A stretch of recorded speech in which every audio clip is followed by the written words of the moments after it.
Praise lord. దేవుని పరిశుద్ధ నామానికి మహిమ కలుగును గాక.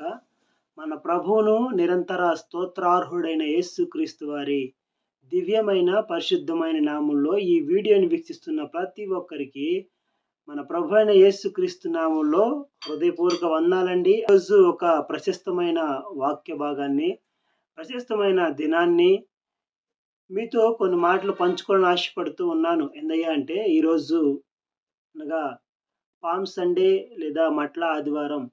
దీని గురించి కొన్ని మాటలు మీతో పంచుకోవాలని ఆశపడుతూ ఉన్నాను. ఏందయ్యా, యేసుక్రీస్తు వారు ఈ లోకంలో ఈ భూమి మీద సంచరించినటువంటి దినములలో ఆయన బాల్యము నుండి అనేక పర్యాయములు యెరూషలేములకు వస్తూ ఉన్నాడు. అయితే నా జీవితంలో దేవుని యొక్క ఆలయాన్ని దర్శిస్తున్న మనము, యెరూషలేము అనగా దేవుని యొక్క ఇల్లు అనగా శాంతి, సమాధానము, సమృద్ధిగా ఉన్నటువంటి ఆ ప్రాంతం. దేవాతి దేవుడు ఎక్కడైతే ఉంటాడో అక్కడ శాంతి, సమాధానము, ఐక్యత, నెమ్మది ఉంటాయి.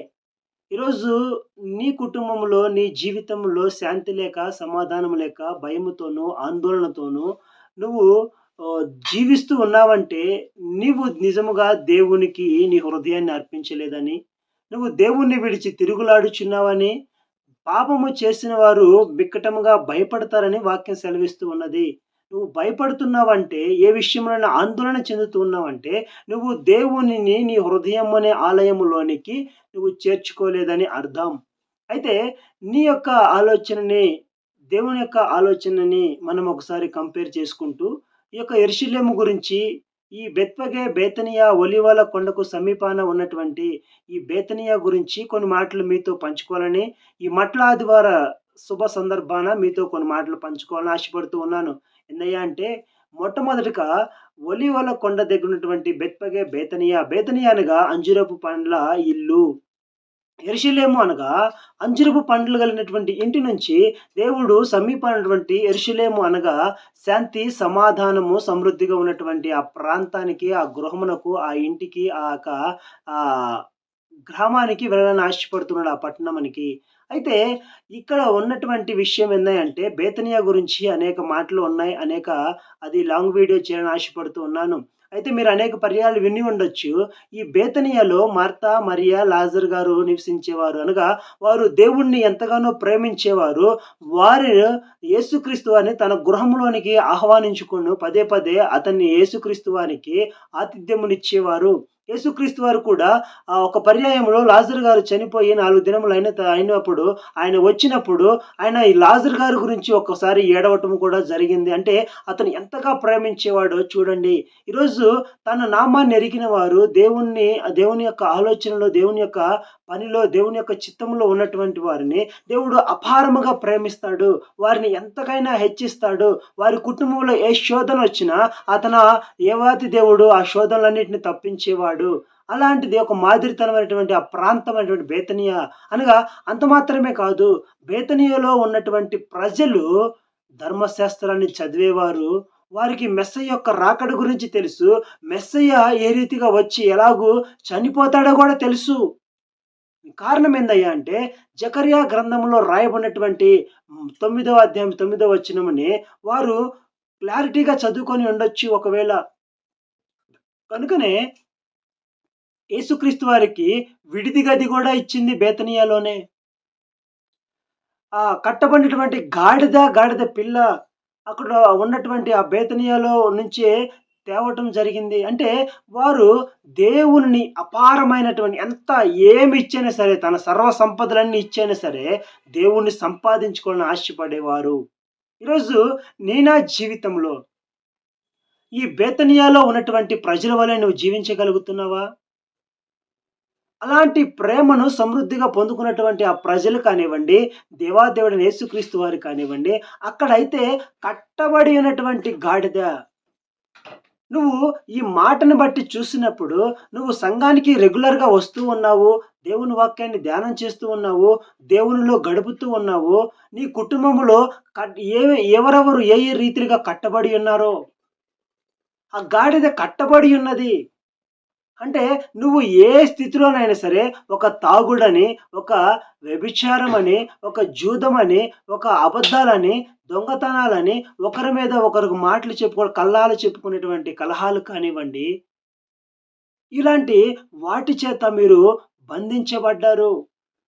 మీ బంధకాలను తెంపటానికి యేసుక్రీస్తు వారు ఆ బేతనియాకి వెళ్ళి, ఆ గాడిద యొక్క కట్టబడినటువంటి ఆ గాడిద కట్లు విప్పి తన దగ్గరికి తీసుకొని రావటం జరిగింది శిష్యులు వెళ్లి. ఈరోజు నువ్వు ఏ ఏ విషయాల్లో కట్టబడ్డావో ఓ ప్రియ సహోదరి సహోదరులారా మిమ్మల్ని మీరు పరీక్షించుకోండి. దేవుడు మీరు బంధించబడినటువంటి ఆ కట్ల నుంచి, బంధకాల నుంచి, కట్టబడినటువంటి కట్లు విప్పడానికి దేవుడు ఈరోజు ఆశపడుతూ ఉన్నాడు. ఈ యొక్క మట్ల ఆదివారం పామ్ సండే సందర్భంగా నిన్ను దేవుడు ఏ ఏ విషయాల్లో నువ్వు బంధించబడి ఉన్నావో నీ బంధకాలన్నిటిని తెంపివేయటానికి దేవుడు ఈ లోకానికి వచ్చి ఆ ప్రాంతానికి వెళ్ళి ప్రతి ఒక్కరి హృదయాలలో ఆయన ఒక చోటు ఇవ్వమని అడుగుతూ ఉన్నాడు. నువ్వు ఏ సమస్య ద్వారా ముందుకు సాగలేకపోతున్నావో, ఏ సమస్య ద్వారా నీ హృదయంలో ఉన్నటువంటి ఆ ఆవేదనని నువ్వు తొలగించలేకపోతున్నావో, దేవుడు ఈ రోజున ఒక గొప్ప స్థితిని నీకు తీసుకురావాలని ఆశపడుతున్నాడు. నీలో ఉన్న ప్రతి ఆవేదనను తొలగించి, ఆయన సమాధానము, నెమ్మదితో నీ హృదయాన్ని నింపడానికి ఇష్టపడుతూ ఉన్నాడు. నీ కుటుంబంలో ఉన్న ప్రతి సమస్య నుంచి విడుదల దయచేయటం కొరకు నీకొక మార్గాన్ని చూపించడానికి ఇష్టపడుతున్నాడు. అయితే నువ్వేం చేయాలి అంటే, దేవునికి చోటివ్వాలి. మారు మాట మాట్లాడకుండా గాడిద ఆ శిష్యుల వెంబటి దేవుని దగ్గరికి వచ్చింది. గాడిదలో చాలా అనేకమైన క్వాలిటీస్ ఉన్నాయి. చూడండి యెషయా ప్రవక్త అంటూ ఉన్నాడు. మొదటి అధ్యాయం 2, 3 వచనాల్లో అంటాడు. ఎద్దు తన కామాంధుని ఎరుగును. గాడిద తన సొంత వాని దొడ్డిని ఎరుగును. యజమానుని యొక్క దొడ్డిని ఎరుగును. తెలుసు తన యజమానుడు తనని ఏ పని నిమిత్తమై ఉంచుకున్నాడో, ఏ పని చెయ్యాలో, తనని ఎంత మాత్రం బాధపరచదో ఆ గాడిద. ఈరోజు ఆ గాడిద విధేయత చూపిస్తూ వచ్చింది. ఆ గాడిద ఎంత భారమైన మోయటానికి ఇష్టపడుతూ ఉంది. ఎందుకంటే తాను ఏ రీతిగా జీవించాలో, ఆ యజమానుడు ఏ రీతిగా నడిపిస్తాడో, ఆ ఏ ప్రాంతమైనా సరే అది సునాయాసంగా వెళ్ళిపోతూ వచ్చింది. అంటే దేవునికి ఆ రీతిగా అది తన యజమానికి లోబడుతున్నది.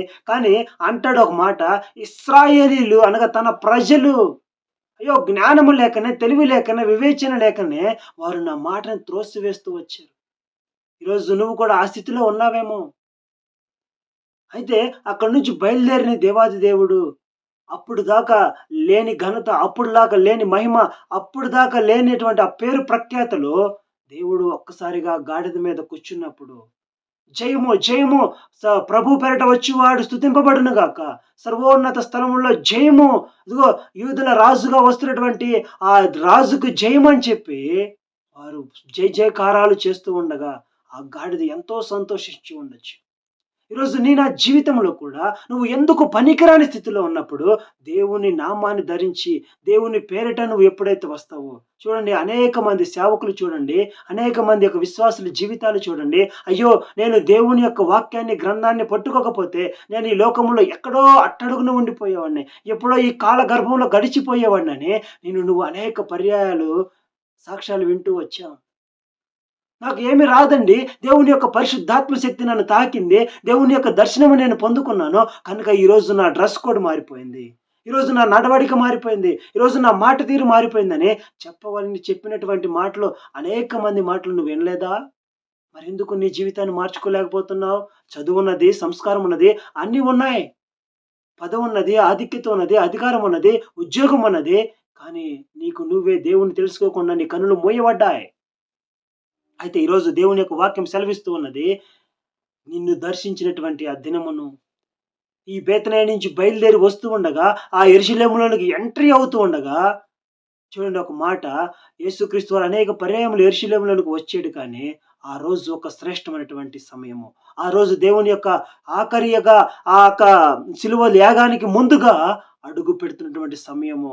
అక్కడున్నటువంటి ప్రజలందరూ ఈ జయ జయకారాలు విని, అక్కడున్నటువంటి ప్రధాన యాజకులు కానివ్వండి, ప్రథమ బోధకులు కానివ్వండి, పరిసయ్యులు కానివ్వండి, శాస్త్రులు కానివ్వండి, వారందరికీ ఒక ఏమంటారు ఈగోలు ఇవన్నీ దేవుని యొక్క జయజయకారాలను విని ఒక్కసారి వాళ్ళ మైండ్ బ్లోయింగ్ అవుతూ, వారు ఇరిటేషన్ చెందుతూ, అయ్యో ఇది ఆపండి అంటే అంటాడు, ఇగో రాళ్ళు మొరపెడతాయి, రాళ్ళు అరుస్తాయి మనుషుల నోరు మూయిస్తే. అంటాడు. యెరూషలేములోనికి ఎప్పుడైతే ఎంట్రీ అయ్యాడో, యెరూషలేమును చూసి దేవుడు ఎంతగానో బాధపడ్డాడండి. ఏడ్చిన సమయాలు మూడే 3 ఉండాయి దేవుని యొక్క ఆ 33.5 సంవత్సరాల కాలంలో. ఒకసారి లాజర్ గారి విషయంలో ఏడ్చాడు. 2 యెరూషలేమును చూసి ఏడ్చాడు. 3 ఆ గెత్సేమనే తోటలో ఏడుస్తూ వచ్చాడు. ఈరోజు నా జీవితంలో యెరూషలేములో ఎందుకయ్యా ఏడ్చాడయ్యంటే, అది దేవుడు కోరుకున్నటువంటి ప్రాంతము, దేవుని నివాసం ఉండే స్థలము. అయ్యో! దేవుని సన్నిధి, దేవుని యొక్క ప్రజలు నివసిస్తున్న సందర్భంలో దేవునికి చోటు లేదు. వారు అన్యాయాలు, అక్రమాలు చేస్తూ ఉన్నారు. నేను దాన్ని చూసినప్పుడు, ఆ యెరూషలేము ప్రాంతాన్ని చూసినప్పుడు, నేను దీని కొరకా, వీరి కొరకా నా ప్రాణం పెట్టడానికొచ్చాను అని ఆయన ఏడుస్తూ వచ్చాడండి. ఈరోజు నువ్వు క్రైస్తవుడిగా, క్రైస్తవురాలుగా, విశ్వాసిగా, విశ్వాసురాలుగా నువ్వు జీవిస్తూ ఉన్నావే, నిన్ను బట్టి దేవుడు సంతోషించే స్థితిలో ఉన్నావా? లేదా అన్యాయాలు, అక్రమాలు చేస్తూ, రకరకాల అడ్డుదోవలు తొక్కుతూ, క్రైస్తవుడివే, క్రైస్తవురాలివే, నీలో అనేకమైనటువంటి ద్రోహం కార్యాలున్నాయి. నిన్ను చూసి దేవుడు నిజంగా సంతోషించే శభాష్ నా బిడ్డ, నా కుమారుడు, నా కుమార్తె అని దేవుడు సంతోషించే స్థితిలో ఉన్నావా? లేదా యెరూషలేమును చూసి దుఃఖించిన స్థితిలో ఉన్నావా? దేవుణ్ణి స్తుతించి, దేవుణ్ణి ఆరాధించేటువంటి ఆ ప్రజలు, దేవుని సన్నిధిలో గడుపుతున్న ప్రజలు, వారిని చూసి దేవుడు ఇంకనూ దుఃఖిస్తూ ఉన్నాడండి. నిజంగా మారటానికి ఇష్టపడు.